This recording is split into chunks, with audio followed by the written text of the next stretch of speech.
Marian here. Welcome back to my channel.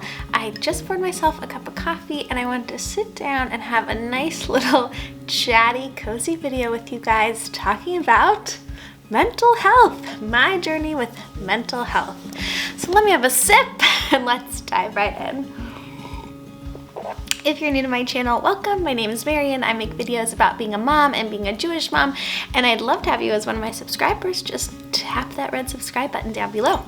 So today I want to talk about mental health, especially as it comes to being a parent, a mom specifically for me, and my mental health journey over the years. I always share openly and honestly. I always have from the beginning of this channel, but I haven't touched on this topic in much detail before, and I think because it's been such a long journey that I've never felt it was like the right time, I guess, or I didn't know exactly maybe what to say, but I have always been very much an advocate for taking care of yourself, and mental health is such a big part of that. And interestingly enough, I know a lot of people don't share about this because they find like there to be a stigma about it, but actually for me the stigma is more about cost. Like I always viewed mental health and seeing a therapist as a luxury. I'm from LA, so we were a bit ahead of the times when it comes to seeing a therapist, and to me it was always something like everyone would want to see a therapist. Like, what an indulgent luxury, but it just can be prohibitively expensive. And I still think obviously that that's true in a lot of ways, but I've also learned that because just like any other stigma, you're not viewing it in its true light, which is a form of healthcare. So that's been my journey. The first time I ever saw a therapist was actually in college, and the reason I went is because, well, first of all, it was free, I think, through UCLA, which was awesome for students. And so I was like, yeah, why not? I want to try this. This sounds awesome. But the real reason I went is that I had a lot of trouble with sleep, and I had a lot of really bad nightmares, and they were so bad that my energy in the day was really affected because I felt like I had been up all night. And I really loved my first therapist.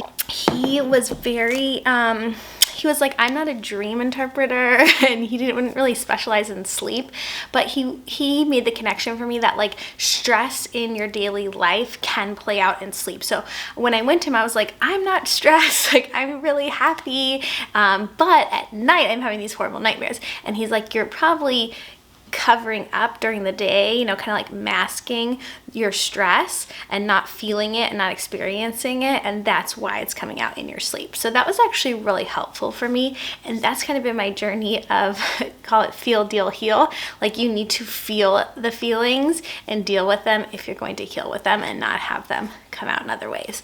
So anyways, I saw that therapist during college for a little bit, and then I didn't go again until I had a baby.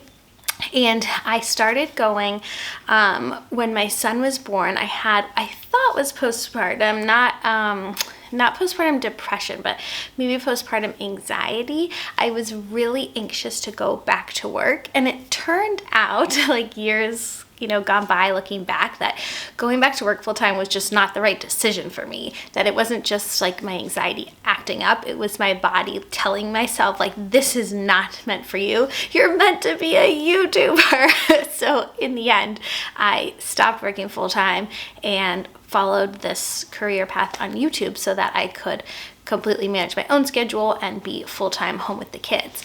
But at the time, I never envisioned myself leaving the corporate world. I had a really, like high-powered corporate job with a lot of travel and high stakes kind of thing, and I just didn't envision myself leaving that. But my body, on the other hand, and all my anxiety that came with it was kind of telling me what to do. So that first year when my son turned 1 and I went back to work full-time, I had been home with him for a whole year, and then it was such a drastic change going back into a 9-to-5 job, and I saw an in-person therapist, and she was really helpful in giving me ideas of like managing the anxiety. But the process of therapy was not working for me. So what happened was I would, let's see my therapist once a week, but then like Monday morning, right? That was always the hardest time, Sunday night or Monday morning, getting ready to go back to work. I would like, you know, be flooded with anxiety and be really upset, and I wasn't going to see my therapist until Thursday, let's say. So the way that therapy was constructed just wasn't helpful for me, because even though I enjoyed talking with her on a Thursday, by Thursday I was kind of fine. Like I was in a good mood, about to go into the weekend. What I needed was someone like that. What I wanted was someone that could be there during the moments of crisis for me. So that's when I actually downloaded BetterHelp and tried them as a form of therapy and really loved it. And I'm so thankful to actually be working with BetterHelp on this video, and I'm so thankful to them for sponsoring this video so I could share more about them with you and how much they helped me in my journey. So I really get emotional thinking about how grateful I am to BetterHelp, because this type of service didn't really exist before, and it's just amazing that I found it at such a perfect time in my life, and it was so helpful to me. So BetterHelp is the world's largest online therapy service, and it's 100% online. When you download the app, you answer a few questions for yourself and go through the survey, and then BetterHelp matches you with a therapist. If for any reason you are not happy with that match or not finding it working for you, you can 100% switch. It's not a problem. They have over 30,000 licensed and experienced therapists to help you, and what I found was that kind of breadth and depth in their group made it super easy for me to find someone I connected with and who really understood exactly what I was going through. So here's what made BetterHelp really special for me. You can communicate with your therapist however you want. So you can set up your plan to call them or text them or message them, and that's what really, really helped me, because like I said, on a Monday morning when I'm like getting back into the workflow of the week and feeling anxious about dropping off my son, I could literally text my therapist, and even just that act of texting and messaging and writing it out and like feeling the feelings was so super helpful. And it was an experience with therapy that I hadn't had in in-person therapy, and for me really, really worked and really, really helped me. So BetterHelp has the same quality and professionalism of in-person therapy, but instead of being stuck with going into the office and finding time to do that and the enormous expense of what that can be, BetterHelp is much more affordable price and tailored to your schedule and what you need from your therapist. So I'm going to put the link below. You can get 10% off your first month at BetterHelp by using my link, going to betterhelp.com/JewishMommyLife.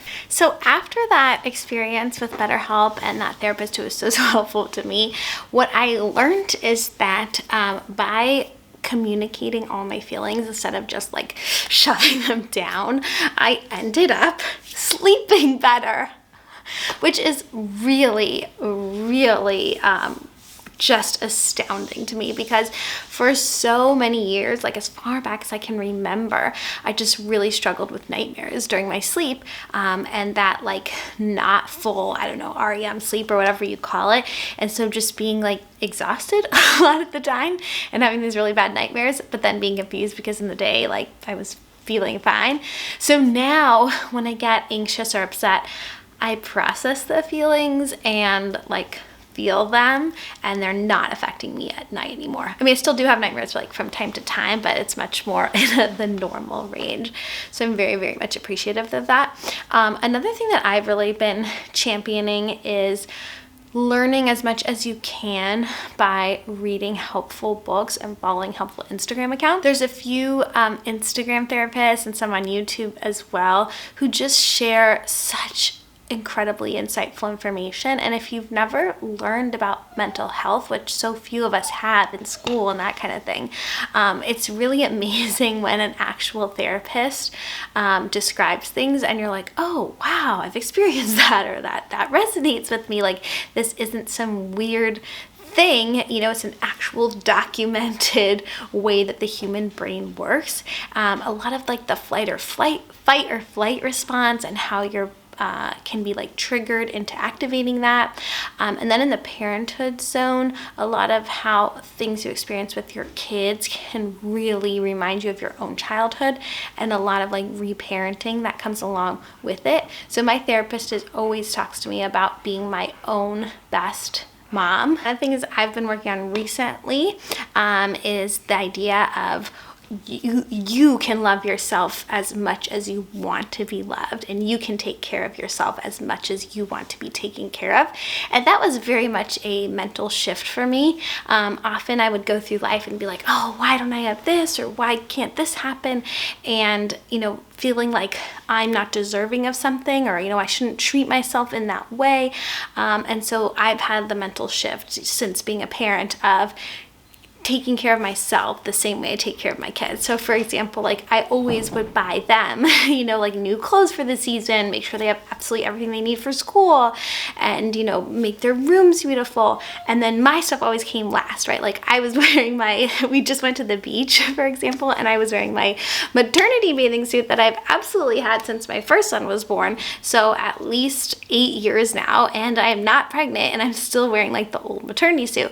And so I tried to think in my head, like, okay, if I was taking care of me, like if I was my mom, wouldn't I make sure that I had a bathing suit that fit after all those years and things like that? So just making that shift and taking care of myself in the same way that I take care of my kids has been really, really helpful. That's where I'm at in my mental health journey. I definitely feel like almost just like completely different person than who I was a few years ago.